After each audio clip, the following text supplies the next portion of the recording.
এই লেওড়াটা আর একটু জোরে চালানো যায় না?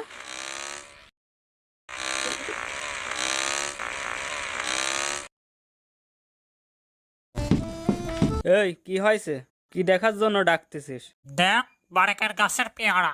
ও মাই গড! আচ্ছা বারেক, তুই পেয়ারা গাছ লাগালি কবে? লাগাইনি তো। তাহলে? কিছুদিন আগে আমরা পেয়ারা চুরি করেছিলাম, মনে আছে?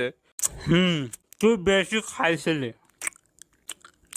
তারপর তোর তো পেট খারাপ হয়েছিল। আর আমি এখানে পায়খানা করছিলাম, এখন গাছ হয়ে ফল ধরেছে।